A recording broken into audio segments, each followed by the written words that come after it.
Hello, everybody. Sarah has asked me to record the presentation that I did at Fall In Service about employee engagement. The reason Sarah and I started talking about this topic was we had a few conversations last spring about just in general employee attendance and some issues we were seeing with pairs being gone a lot, using more leave than they had, um, missing days and using deduct days where they're not paid for the days they're gone. And we kind of started wondering why this was happening, um, ways we could help the attendance issues, just kind of started to talk about what was happening, why we were seeing so many issues with this. And also along with that, in general, the teacher shortage, the para shortage, um, just the general shortage in special education, and also the high turnover, um, why we were seeing these trends happening. So she had me do some digging to try and find some data and some research behind employee engagement and attendance issues. So when we started talking about it, there were really two trends that we started seeing. One of them was employee attendance, and the other was employee retention. We kind of wanted to figure out why each of these was becoming such an issue. Like I mentioned, we were noticing an increased use of leave, more deduct days being used. But we also did recognize that during this school year, which all of this information is based on the 15-16 school year, um, we started or we recognized that there were some unusual circumstances that year. We had several staff that had major surgeries. We had several that had babies. I think 4 babies were born. Um, some deaths in the family, just some major extended leaves, which definitely contributed to the attendance issues we were seeing. And then the other side of that was after digging through some data, we started to see a trend in the age group that was using more leave. A lot of our younger employees were burning through their leave quickly and ending up not having enough to carry them through the year. After we dug a little further, we started to see the millennial word being used. And we'll talk a little bit about the definition of that as we go on. But just to start with, the millennial group for our employees had 240 absent days in the 15-16 school year, whereas other employee age groups had 66 absent days. So that's a pretty big gap between the two age groups and how much leave they were using. And then the second trend was the employee retention. This also ties together with the attendance issues, but employees with the attendance issues haven't been around that long. So we started to wonder, why are they using their leave so quickly? And also, how can we retain those employees? We're experiencing so much turnover of the less than 2-year employees that we wondered why that was happening. And just to put that in perspective, 50% of our paras are new within the last 2 years. When I started digging into this information, we just went with Southern Plains employed paras, just because that's the information we had access to. So most of this data is based on that group of people. Um, and just to compare a little bit, going into the 16-17 school year, we had 6 para positions still open that we still had to fill before the beginning of school. And to us, that's high. That's a lot of positions to fill going into August and September. Sarah had been talking to some director friends of hers, and the Mankato School District going into this school year had 48 para positions to fill. That's a lot. So it's a trend, obviously different for different size districts, but it is happening all over. So this first chart that I have here is taking a look at paraprofessional time off usage. This chart shows the leave usage for the last several years for paraprofessionals. You can see on this chart that starting in 08-09 through last school year. There's a steady increase in leave usage over the years. There's a couple of things you can point out here. Last year, personal leave deduct day usage, which means they're gone and they're not being paid for those days because they've exceeded the amount of leave they have. 116 days, where the year before was only 70. Um, and the other thing to note on this chart, here's another deduct, sick leave deduct, 306 to an 87.6 compared to the last year. And then also total absences are just up in general. The end of last year was 859 total absences. The year before, 300 less with 549, and even less the year before with 397. So, like I mentioned, this could be caused by those unusual circumstances, major surgeries, births, deaths, but it really has jumped in the last 2 years. So why is that happening? The other trend, like I mentioned, that we started to notice was in those newer employees, the less than 2-year paras are using a lot more leave than the veteran paras. If you look at this chart, under total sick leave days, you can see the huge discrepancy between the 2+ year paras only using 111 days and the less than 2-year paras using 497. That's a pretty big gap. And then the other thing to note on this chart is average days absent for the less than 2-year paras, 14.5. The 2+ year paras, 4.1. Each para gets 9 days a school year for sick leave. The less than 2-year paras accrue them once a month. 2+ gets them front loaded at the beginning, but as you can see, on average, the less than 2-year paras are using more than what they're given. So why are they using more? Well, we thought about, along with the millennial word, a lot of those paras are younger, they're childbearing years, they're new to the workforce. There's the sense of a trend that they view this job as a temporary placement. It's not their long-term career goal, so they're not committed to staying beyond 2 or 3 years. So we decided to dig a little deeper and look at the age breakdown. Is there an age trend in each para group? So like I mentioned, we used Southern Plains paras as our group, and we started to split them into generations. And we'll see in just the next slide the definition of each breakdown of ages. But we have millennials, 20 to 36-year-old, Gen X, and baby boomers. And the pie chart shows within our co-op the breakdown of number of paras in each of those groups. Pretty evenly spread out. But the other thing to note is the baby boomers won't be around that long, and they're going to be replaced by millennials.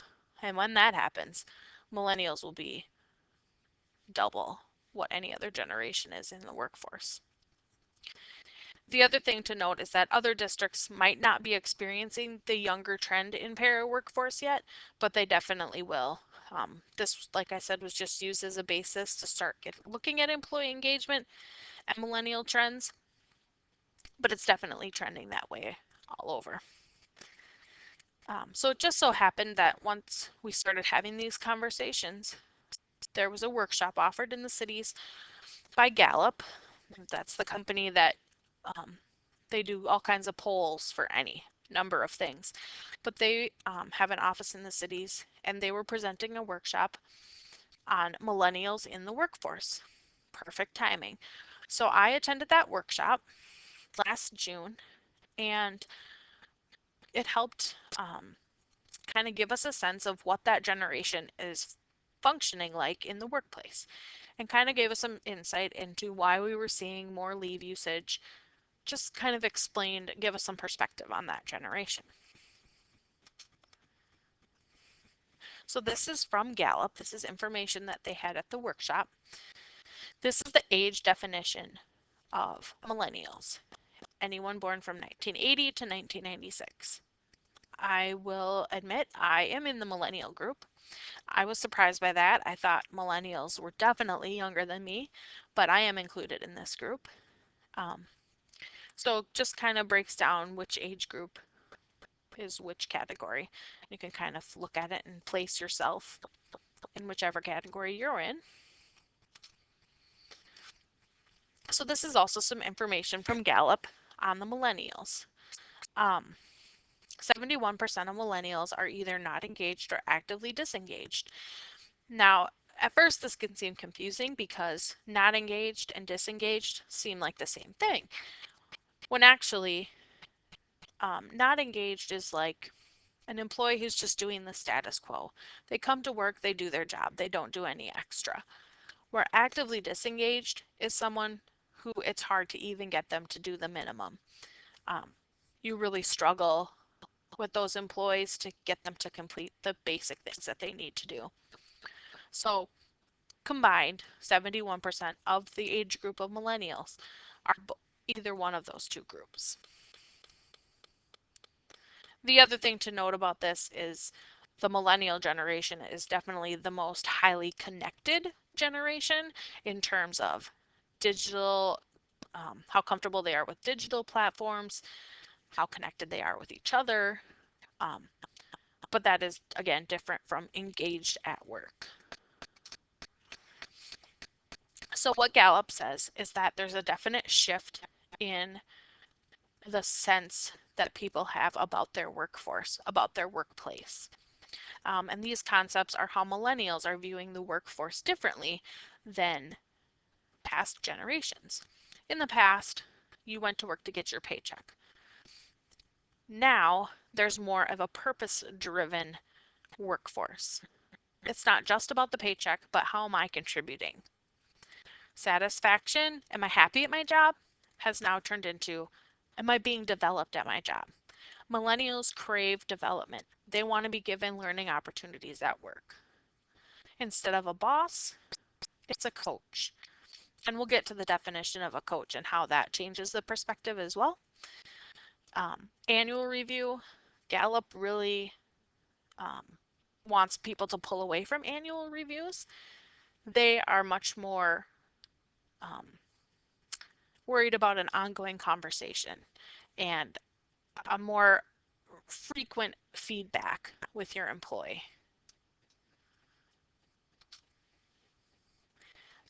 Next is, instead of a weakness-driven workplace, it's more strengths. Instead of saying, hey, you need to improve on this, or you're not doing this correctly, it's more, you are really good at this, and we're going to put you here because this is a strength of yours. Millennials are craving that. I'm really good at this, so use that part of me. Don't tell me what I'm not doing so great, but give me something to do that I'm really good at. And also the last one, it's not just a job, it's part of their whole life. They're really looking for that whole life balance when they think about their work. So Gallup talks about the 5 elements of well-being. Like I just mentioned, they want a whole life purpose. Millennials want whole life well-being. They want to be well-rounded individuals. They want balance in all areas of life. So these are the 5 areas in which they want balance. You hear a lot of times, if the passion isn't there, the product isn't good. Well, purpose is the element that fulfills that passion, liking what you do each day and being motivated to achieve your goals. The one thing to note about these 5 elements is while they are very important to millennials, it can get a little messy because as a generation, millennials are typically very social. They strive for financial freedom, but they're not participating in community social things such as clubs like Kiwanis. They're not participating in that way. Church groups, they have low participation in that, but they're very social. They, like I mentioned, they want financial freedom, but they have the highest debt entering the workplace. Student loans, credit card debt, that kind of thing. So as they do want these things balanced out, there is the other side of it.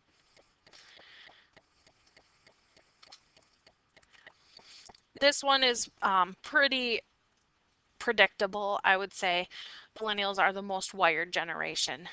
If you think about each of these things and you look at each category, millennials versus other generations, um, I tend to agree with these a lot. Sending or reading an email, text message. I mean, text message is pretty widespread between those two generations. Social media, those kind of things. Um, that's pretty predictable that technology and being wired are, there's a discrepancy between generations. The other thing about technology is in the workplace, it can be a divider between generations. Workplaces are slow to advance in technology. Um, if there's going to be a skill discrepancy, technology tends to be that between an age group. So it can be a divider. The other thing we looked at as far as employee retention is where millennials looking for jobs. They're looking at a website of the organization. They're looking at online job sites. General web search. You can Google anything. So when somebody mentions, hey, you should get a job at Southern Plains, you Google it. I mean, it's so easy to get basic background information on anything.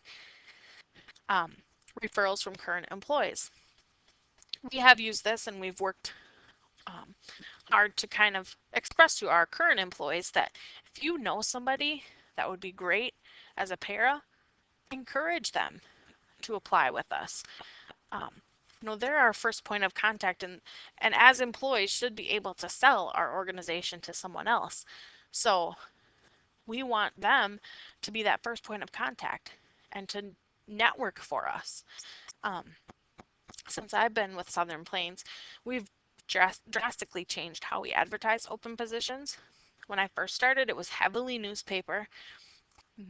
We maybe put it on our website and relied a lot on word of mouth, where now it goes on our Facebook page, our website, online workforce center. We use some educational online posting sites. It's much more digital, much more geared towards where people are looking for jobs instead of the typical routes. So we mentioned this a little bit earlier, that millennials want to be developed. And as part of development and financial well-being, millennials will leave to advance their careers if they're not feeling like they're getting developed or getting enough learning opportunities. So this shows you that 93% of millennials say the last time they changed roles, they left their employer to do so. Now, in a school setting, it's maybe a little more difficult to change a role of a para, but there is some room for that if a para has expressed, I'd really like to work with this type of student. Are we fostering that? Are we getting them some extra training on a certain disability, or are we moving them around based on their strengths? Millennials want that. They may not approach their current employer to seek more training, but they'll look somewhere else for it.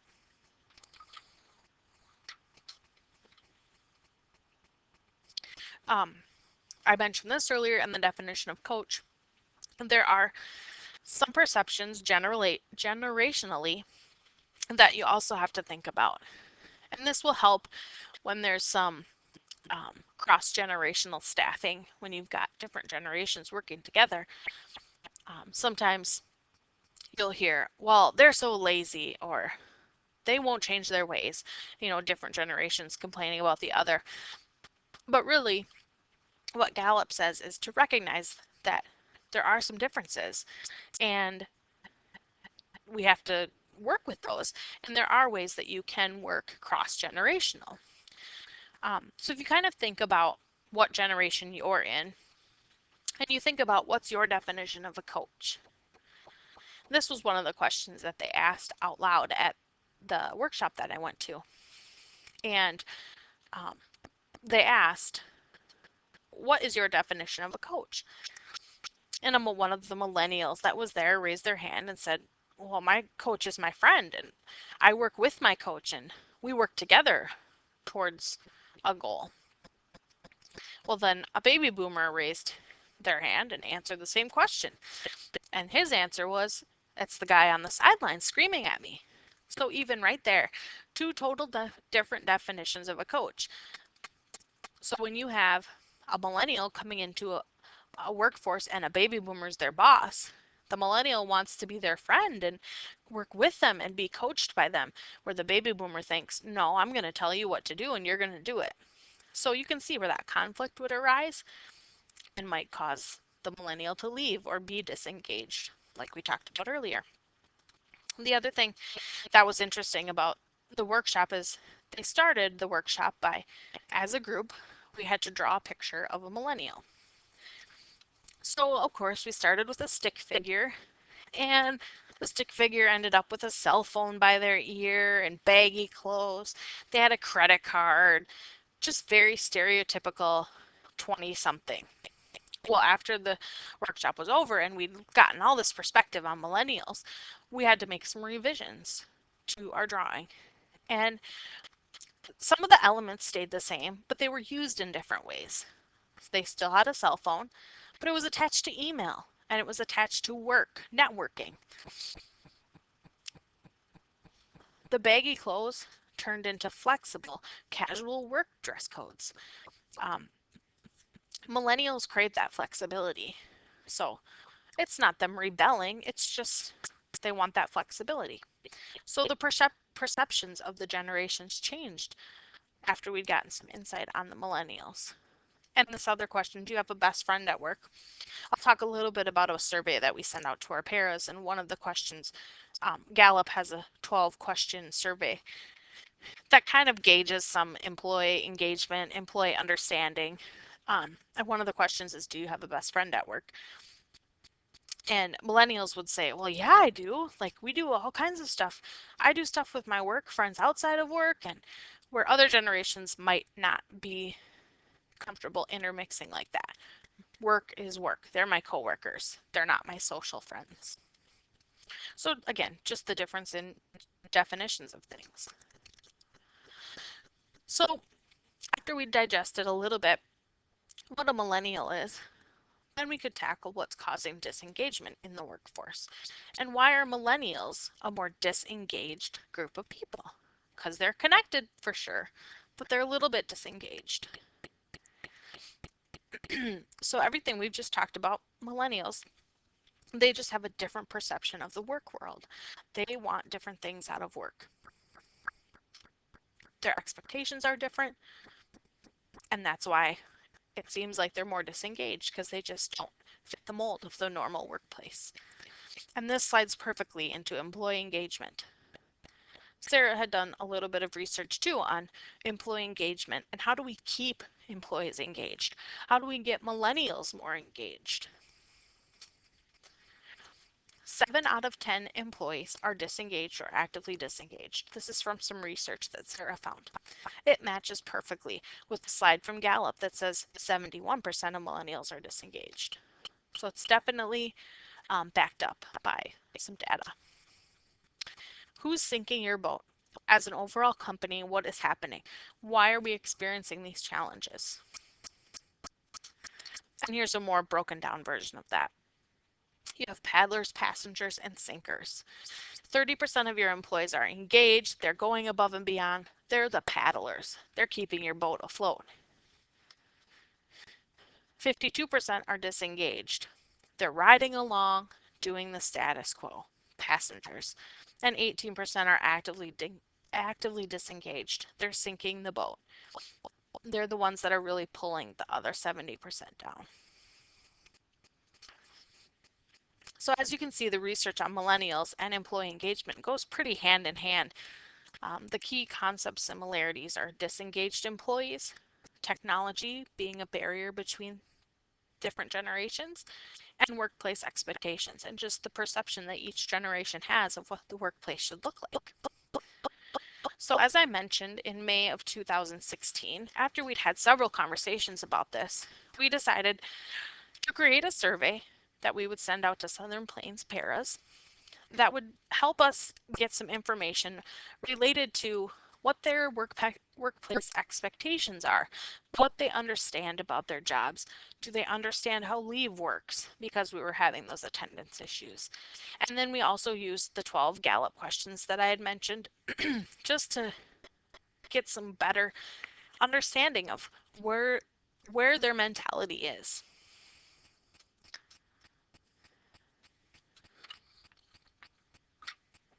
So I'm not going to go to the survey. It won't link correctly right now, but we asked questions a little bit about their demographics. What building were they in? How long have they been a para? Um, and like I mentioned earlier, 50% of our staff have been paras less than 2 years. And we saw that come through in the survey. We asked them about leave. How much, or did people know what their leave balance was?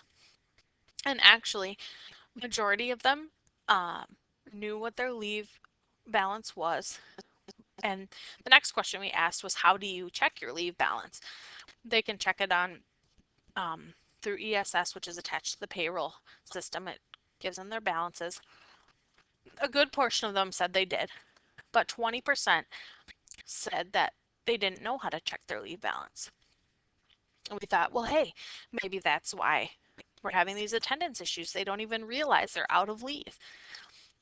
So we've been trying to encourage the usage of ESS.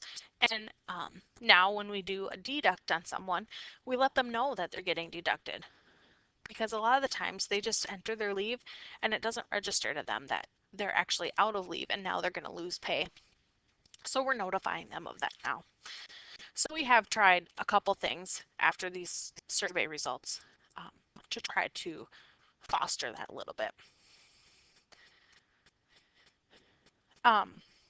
And then the Gallup questions that we asked had a lot to do with understanding workplace expectations. Do you understand your job description? Do you have the tools you need to complete your job? And then some of them were about workplace environment. You know, have you been praised for something you did at work in the last 6 months? Do you have a best friend at work? Do you understand what your job for what your job is? How does that relate to the greater good of the company? Just to kind of gauge where they were at with that. And it kind of helps explain. I mean, if they don't feel like their work is serving a purpose, like we talked about with the millennials, they want to feel like they're doing something towards the greater good. And then another question was, are you given opportunities to grow? And what this is about the millennials is they crave that. They want that enrichment. They want to learning. They want to learn. So are they getting that? And that was generally positive, but there's definitely room for progress. So also at the workshop, we had some table discussion just about how are things working in your own business? How are you ensuring that the leaders in your company know what millennials have learned? And are what they are learning helping, making it meaningful for them? Um, like I said, are they given opportunities for learning and growth? So I kind of started to think about what can we do here that would foster those things? What are we doing currently that's helping that? We know millennials want opportunities to grow. So how are we making sure that happens? And how are we letting them know we'll work towards that with them? Do they each have some goals that are set that are helping them grow towards that? Um, we asked, for us, it's case managers. That's who does the annual reviews. We have annual para reviews, and a para fills one out, and their case manager fills one out. It doesn't always give us an accurate sense of how the para is doing. Um, it talks about, what can they improve on? It's very basic.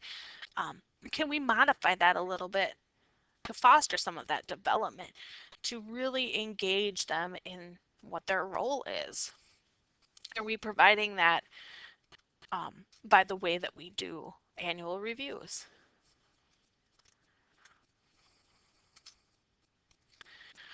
So what do we do going forward? How do we get from the past column to the future column? How can we become more like coaches, working side by side to develop?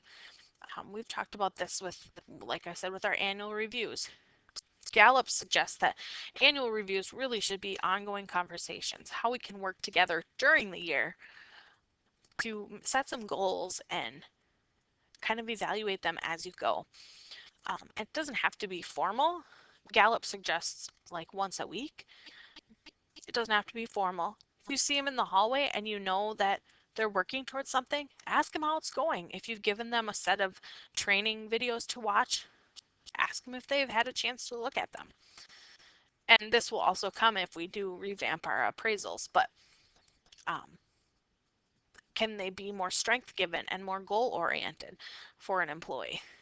Sometimes, especially in education, you're a little bit limited by what goals you can give them, but definitely there's room for that. And make it more strength based. Point out to them that, you know what, because you did that with Johnny, he's now able to do this. Give them that purpose behind what they're doing. And really give them a sense of how can their job be a piece of their whole life balance. Asking them about their life outside of work was one of the Gallup questions. Does anyone ask you about your life outside of work? I would say for the demographic that we live in, that's pretty common because you know these people outside of work as well and you interact with them outside of work. But definitely, does someone care about what I'm doing outside of here? So this is Gallup's advice. Develop expectations collaboratively, work together, provide recognition frequently. Like I said, feedback should be much more frequent, touch base daily or weekly. Act as their coach, develop back and forth conversation about goals and the purpose of their jobs. How does their work connect to the overall mission? Make sure they understand why they're doing what they're doing with the kids they're working with and how it's going to affect after. What's going on in their life outside of work, I just mentioned that, and digitally savvy. It, like I said, there's definitely a technology gap between generations. Try and bridge that a little. Maybe someone who is in the older generation is really good at technology. Maybe they can be a leader and do a little training for some others. Make it more accessible to them. And like we mentioned earlier, the 5 elements of well-being are definitely things that Gallup suggests make it a more well-rounded. They did suggest that one good thing to do is give everybody those 5 elements, list them out for them, and have them rank the 5 elements. So if purpose is what's really important to you, then focus on that with somebody. If community activities are important, then you have to ask them more about what they're doing outside of work. It just gives you some perspective and helps you gauge where their priorities are and what is their focus for working. Everybody can rank these. They're not equal. So it kind of gives you a little insight into your employees. I also looked up some stuff that Daniel Pink had done and how what his take is on driving employee engagement. His big thing is definitely the mode in which you operate. He calls this technology. Not technology in the sense of a computer, but technology as a premise of the system that you're using. So what he's saying is the old technology is management style. He's saying that this is outdated. Management is designed to get compliance. This is your job description. You will do this. If you don't, you come talk to me. That's outdated. The new technology is self-direction. This will give employees a feeling of more self-control. It improves engagement because they're more willing to satisfy the goals they've given themselves than someone else telling them you need to do this and this and this. And then he also talked about the 4 T's that you can give self-direction over: time, technique, team, and task. Like I said, in an education setting, some of these might not be able to be self-directed, such as time. But if a parent's got a really great strategy with a kid, give them that self-direction of technique. If it works, to use it. Team, maybe that strategy is something they can teach to a group of paras. Uh, Give them a little bit more leverage and a little more stake in it. So the last thing that we asked at the presentations this fall, when we presented this to both the para group and the teacher group, was what do they think? What are their ideas for employee engagement? We did ask that also in the survey that we created, and by far the most suggested thing to increase employee engagement was higher pay. Now we don't always have control over that, but definitely financial incentives are motivating to people. What are some ideas for generational bridging? How can we bridge those gaps between millennials and other generations? And how can we better fuse the way that both those groups operate in the workplace? So we did tell them, let us know your ideas, your thoughts. Are you struggling with a baby boomer in your building? You know, maybe it's just a simple conflict of a definition of something. But really, how can you bridge that gap and how can you work cross-generational? So I hope that this has given you a little bit of insight, has helped explain some of the different groups in your buildings. It definitely has given us some to-dos in terms of how do we increase awareness of our staff of their attendance. What was causing some of those attendance issues? Now, they're far from being solved, but definitely gave us some insight into why we were seeing some of those trends.